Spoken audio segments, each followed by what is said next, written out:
hasil setelah kita latihan adab tadi.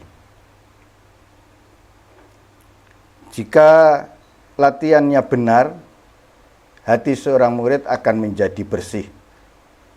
Kalau hatinya sudah bersih, dia berarti siap menerima Nurullah, Nur Muhammad. Hanya dengan keyakinan ia mantap melakukan perjalanan spiritual. Dengan penghormatan, hormat takzim kepada guru mursyid, ia menjadi tawadhu. Dan dengan taat kepada guru mursyid, ia akan bisa istiqomah. Yang kedua, terbentuknya ikatan rohani yang kuat antara murid dan guru mursyid. Jadi, hasil yang didapatkan setelah seorang murid ini benar keyakinannya kepada guru mursyidnya, menaruh rasa hormat, takzim, dan taat. Ini kemudian terbentuk ikatan batin, ikatan rohani antara murid dan guru. Nah, dengan ikatan rohani inilah limpahan barokah, ilmu batin ini sampai ke murid. Jadi murid akan mendapatkan luberan barokah dari guru mursyid. Murid akan mendapatkan ilmu yang tanpa belajar, hasil dari limpahan guru mursyidnya.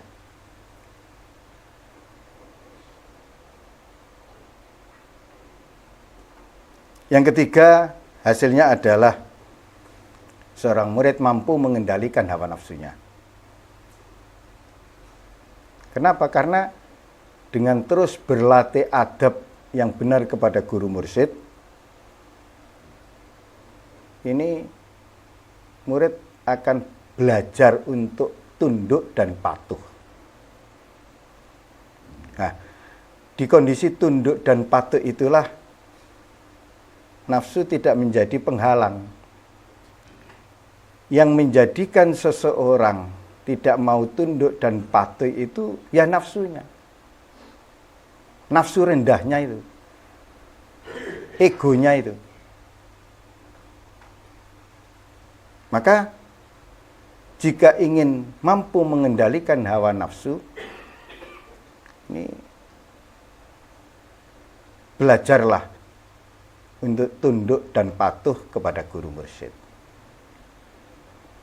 Dengan terus-menerus memaksakan diri untuk tunduk dan patuh, sama dengan belajar terus-menerus mengikis ego kita. Nah, kalau sudah seperti itu, nafsunya, diri rendahnya tidak menjadi penghalang dalam proses perjalanan spiritual menuju mendekat ke hadirat Allah.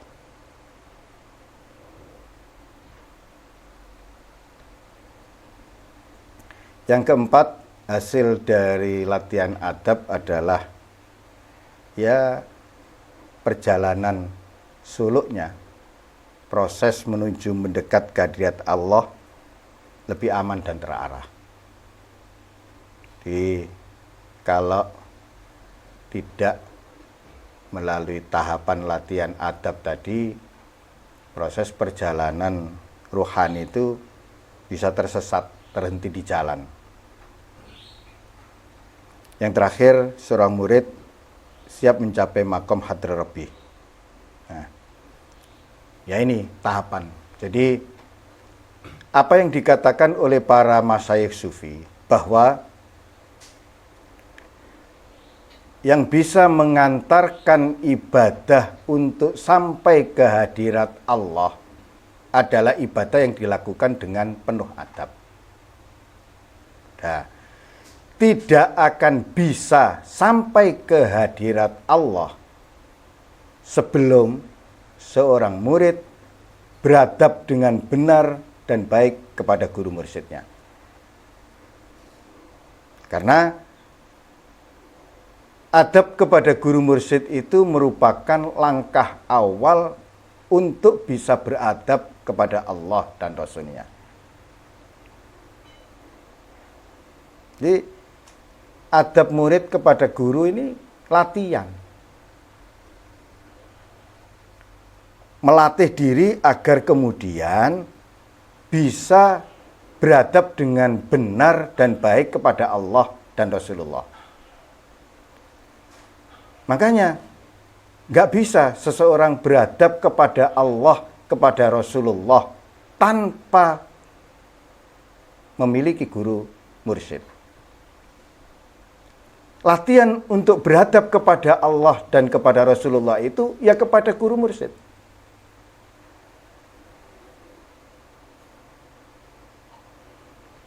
Ini di bab keyakinan ya. Tadi tahqiqul i'tiqad. Jika keyakinan murid kepada guru mursyidnya itu benar, ini akan melatih keyakinan murid kepada Allah. Jadi, bagaimana kita bisa yakin kepada Allah? Yakinan billah. Untuk bisa yakinan billah, ya, benarkan dulu keyakinanmu kepada guru mursyid.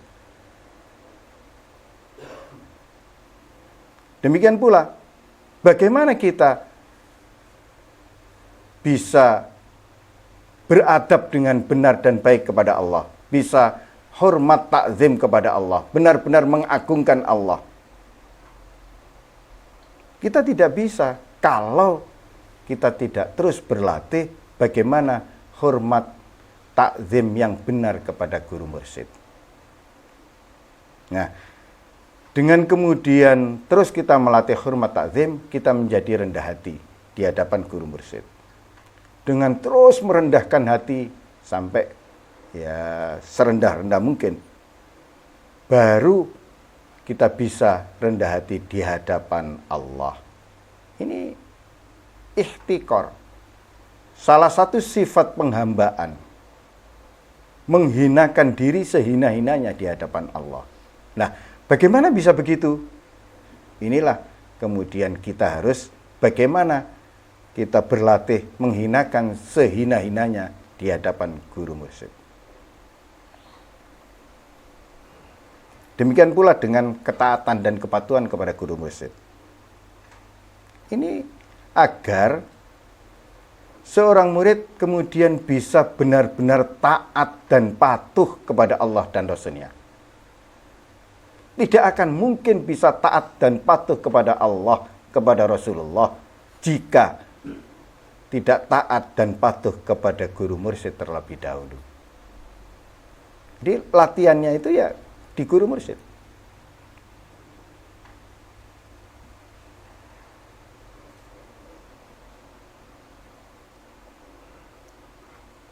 Wa ma'lumun anna maqsudal qaum al-qurbu min hadratillahil khassah wa mujalasatuhu fiha min ghairi hijab.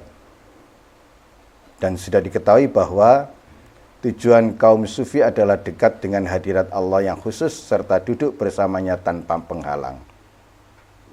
Ini simak. Kalau di atas itu hadratu rabbi. Kalau di sini hadratullah al-khassah.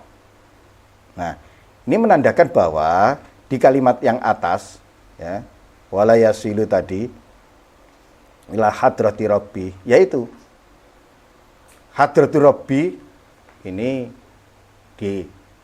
kalau di sufi tasawuf itu ya tadi latihannya kepada guru mursyid di hadirat Allah.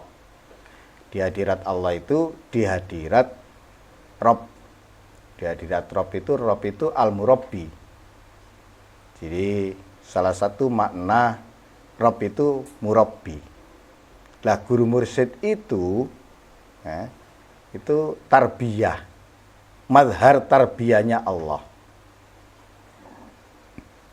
Manifestasi Allah mentarbiyah kita. Jadi bagaimana Allah mentarbiyah kita? wujudnya ya ada di guru mursyid itu. Nah, setelah benar adab seorang murid kepada guru mursyidnya, itu hadratur Rabb, sudah masuk di hadirat Rabb tadi. Nah, disinilah kemudian tujuan kaum sufi, puncak dari tujuan itu adalah sampai atau kedekatan yang khusus kehadirat Allah Subhanahu wa taala. Ya, ini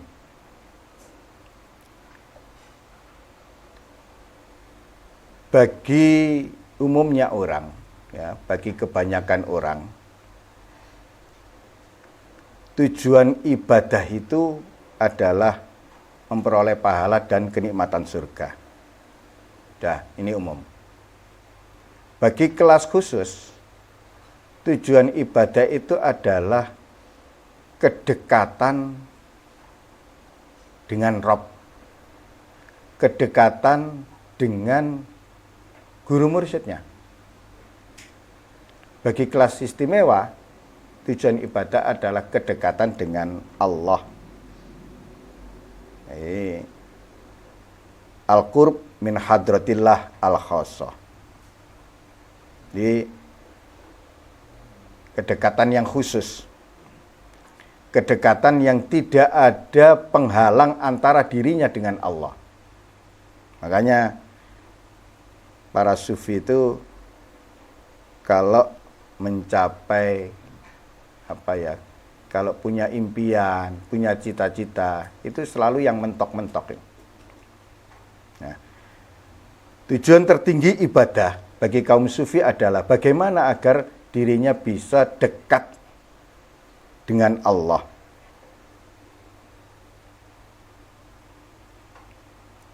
Kedekatan ini jangan kemudian disamakan dengan kedekatan kita dengan orang lain. Jadi Allah Maha Suci dari tempat dan ruang. Kedekatan dengan Allah itu ini sifatnya maknawi. Seorang yang sudah dekat dengan Allah itu hatinya dipenuhi dengan cahaya Allah. Ketika hati seseorang itu sudah dipenuhi dengan cahaya Allah, ia senantiasa merasakan kehadiran Allah kapanpun dimanapun. Ia merasakan kebersamaan Allah. Itu kalau orang yang sudah dekat dengan Allah itu seperti itu. Nah,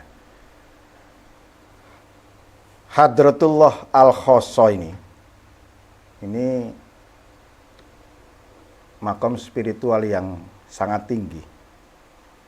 Hadratullah al-Khassah ini hanya diberikan, dianugerahkan oleh Allah kepada para wali.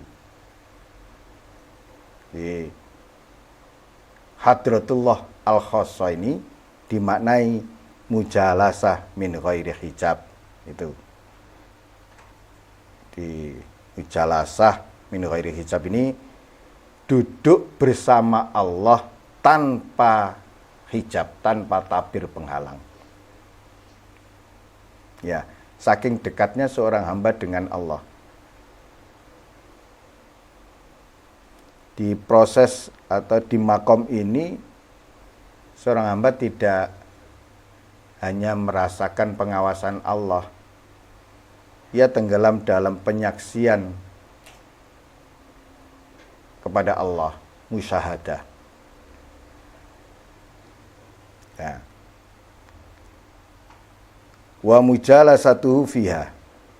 Nah, ini istilah aja. Jadi jangan kemudian dimaknai duduk bersama Allah itu duduk secara fisik, ya. Mujalasah dengan Allah ini kondisi hati seorang hamba hatinya itu sudah terbuka, tersingkap dari hijab-hijab duniawi, hijab keakuan, hijab nafsu, dan seterusnya. Nah, ketika hati seorang hamba ini hijab-hijabnya terangkat, nah ketika itulah ia mujalasah dengan Allah. Ia merasakan kebersamaan dengan Allah. Ia merasakan kehadiran Allah setiap saat. Ya, benar-benar kalau sudah demikian itu, ia merasakan kemesraan, keintiman dengan Allah. Ia senantiasa bermunajat, bermuhadasah dengan Allah. Jadi, orang yang sudah sampai ke Hadratullah Al-Khossa ini, seakan-akan ia duduk bersama Allah selalu. Nah, Allah senantiasa menemaninya dalam setiap keadaan. Ya. Min ghairi hijab. Jadi, kalau sudah demikian, ya tentu tanpa hijab. Hijab yang dimaksudkan adalah, hijab itu gini, segala sesuatu selain Allah yang membuat hati seseorang lalai, singgarai atine awak dhewe lali nang Allah, yaitu hijab.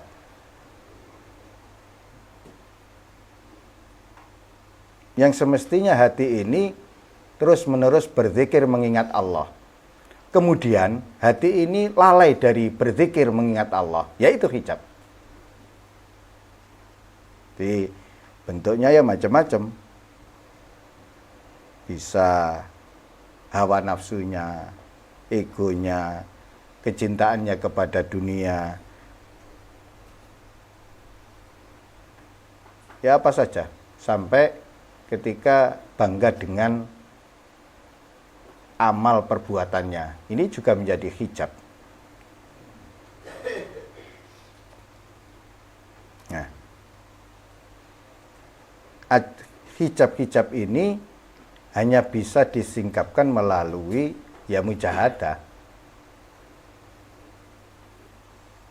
Ketika hijab itu sudah tersingkap, ya, seorang hamba akan merasakan kedekatan secara langsung dengan Allah.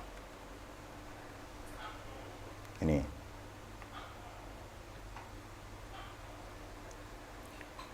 Jika disimpulkan menurut para sufi, surga adalah anugerah untuk jasad. Kenikmatan surga itu anugerah untuk jasad. Sedangkan kedekatan dengan Allah tanpa hijab adalah anugerah untuk roh.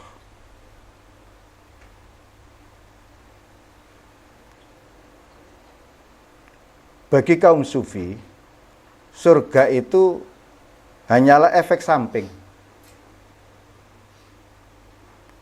Karena tujuan kaum sufi beribadah adalah Allah itu sendiri, tidak menuju selain Allah. Al-jannatu ajrun wal qurbu minallah fauzun. Surga adalah balasan. Tetapi kedekatan dengan Allah adalah kemenangan sejati. Jadi makanya para sufi tidak menuju selain kedekatan dengan Allah. Kita sering mendengar ungkapan atau doa yang dipanjatkan oleh Sayyidah Rabi'ah Al-Adawiyah. Ini contoh. Sayyidah Rabi'ah Al-Adawiyah ini seorang wali perempuan. Dalam munajatnya beliau berdoa, "Ya Allah, jika aku beribadah kepadamu karena takut neraka, maka bakarlah aku di dalamnya. Jika aku beribadah kepadamu karena mengharap surga, maka haramkanlah surga itu bagiku. Tetapi jika aku beribadah kepadamu karena cinta kepadamu, janganlah engkau palingkan aku darimu. Ya seperti itu para sufi. Kita masih jauh dari itu, maka pelan-pelan harus mengarah bagaimana agar ibadah kita, tujuan ibadah kita adalah mendekat ke hadirat Allah. Wa amma tsawabu fa hukmu ala fid dawab. Adapun pahala maka kedudukannya seperti makanan ternak. Ini kaum sufi kalau membuat perumpamaan ini. Ini khas sufi. Pahala itu posisinya sama dengan makanan ternak. Ini bagaimana kalau kita melihat para sufi dengan menggunakan perumpamaan semacam ini. Artinya begini, orang yang beribadah mengejar pahala, itu tak ubahnya seperti sapi itu, hewan ternak itu, yang mengharapkan rumput.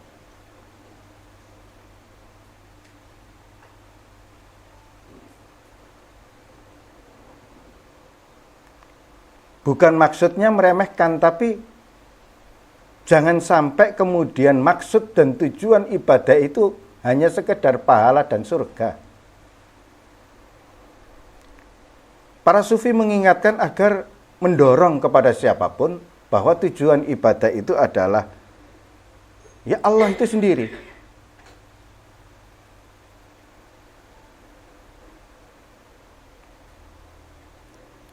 Ma'rifatullah, mencari ridha Allah, ya, semacam itu. Jadi para sufi menggambarkan pahala itu seperti makanan ternak itu. Ya hewan itu kalau diberi makan, mereka sudah puas dengan makanan itu. Sapi kalau terus kemudian dikasih rumput sudah puas. Hanya untuk bertahan hidup.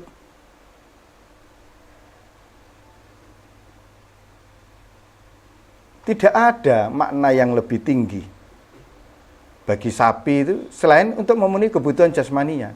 Seperti itu, orang yang beribadah dengan tujuan berharap pahala.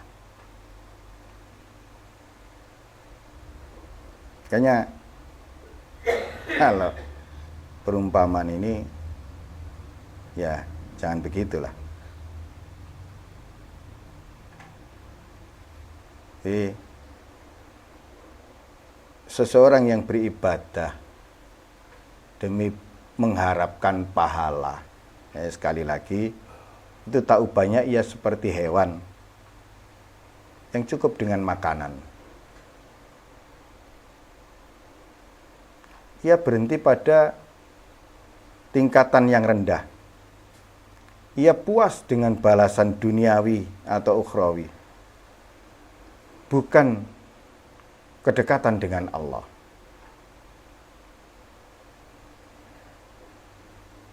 Kalau para sufi itu dalam beribadah, ya, ibadahnya dilakukannya karena cinta dan kerinduannya kepada Allah. Yaitu makom tertinggi. Ibadahnya karena cinta dan kerinduan kepada Allah, bukan karena berharap pahala atau takut siksa. Jadi as-sawab hukmuhu hukmu ala fid dawab. Ini pahala itu pelengkap, ini aja. Bukan inti ibadah. Jangan menganggap pahala itu kemudian menjadi tujuan. Kalau dijadikan tujuan berarti menjadikan inti ibadah. Inti ibadah adalah al-ma'bud, Allah Subhanahu wa taala. Qala ta'ala ana jalisu man dzakaroni, yakni dzakaroni ala wajhil adab wal hudur. Allah berfirman, aku adalah teman duduk bagi orang yang mengingatku Artinya orang yang mengingatku dengan penuh adab dan kehadiran hati. Jadi siapapun yang berzikir mengingat Allah, ia menjadi teman duduk Allah. Allah membersamainya selalu. Kebersamaan Allah ini dibersamai dalam bentuk kasih sayang, di dalam bentuk ya cahaya. Orang yang senantiasa berzikir mengingat Allah, Allah menghadirkan kebersamaannya. Allah menghadirkan kasih sayangnya dalam hati orang yang berzikir. Di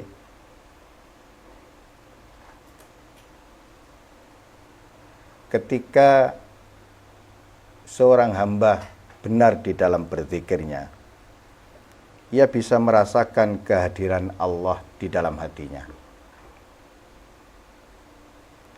Kalau sudah begitu, hamba tadi tidak pernah merasa sendirian. Si hamba merasa selalu ditemani oleh Allah, selalu diperhatikan oleh Allah, selalu dijaga oleh Allah.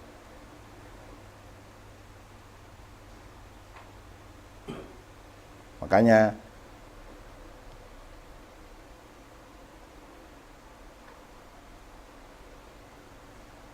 saat seorang hamba itu berzikir, kemudian zikirnya dengan adab ya, dan hudurul qalbi, ini syaratnya.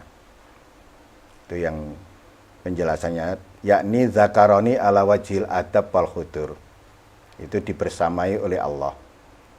Siapapun yang berzikir mengingat Allah, berzikirnya dengan penuh adab dan hudurul qalbi, hatinya hadir, Allah akan senantiasa membersamainya.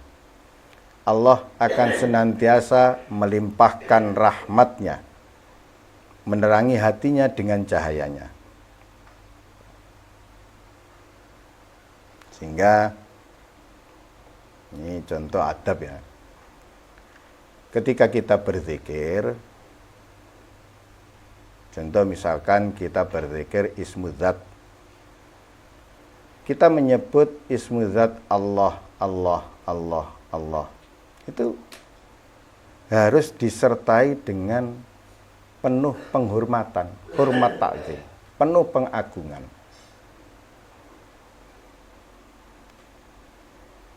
Dalam hati, dalam diri orang yang berzikir itu harus merasa rendah hati, merasa hina, dan seterusnya. Itu adabnya berzikir, paling tidak begitu. Kemudian hudurul qalbi, kondisi hati yang hadir. Hati yang hadir itu hati yang tidak sibuk dengan lintasan-lintasan pikiran. Hati yang ya tawajuh, fokus kepada Allah. Jadi serasa hati itu benar-benar hadir bersama Allah. Wal muradu bil mujalasah inkishaful hujubi lil abdi annahu baina yaday rabbi azza wa jalla wa huwa ta'ala yarahu. Yang dimaksudkan dengan mujalasah di ana jali suman zakaroni adalah tersingkapnya hijab bagi seorang hamba, sehingga ia menyadari bahwa dirinya berada di hadapan Tuhannya azza wa jalla dan bahwa dia Allah Ta'ala melihatnya. Ini pengertian mujalasah.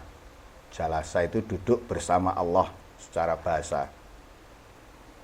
Ini sekali lagi bukan duduk secara fisik, ya, sudah kita tahu.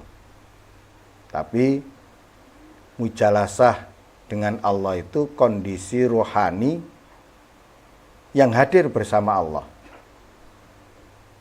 Jadi ada kedekatan batin antara hamba dengan Allah. Di kondisi mujalasah itu hamba merasakan kehadiran Allah itu begitu dekat. Ia merasakan terus-menerus bersama Allah, bermuhadasah, bercakap-cakap dengan Allah, dan seterusnya. Ya.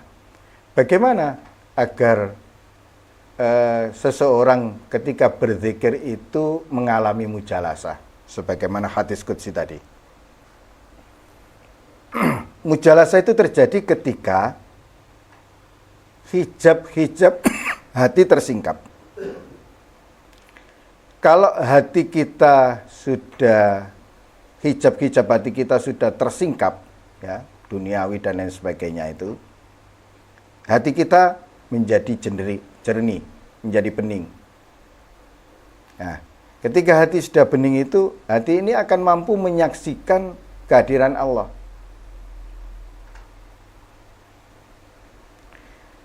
Setiap kali hijab terangkat, ya, begitu hijab terangkat, ini bertambah pula kedekatan seorang hamba kepada Allah. Jadi terus dari waktu ke waktu berusaha untuk kemudian bagaimana hijab-hijabnya diangkat.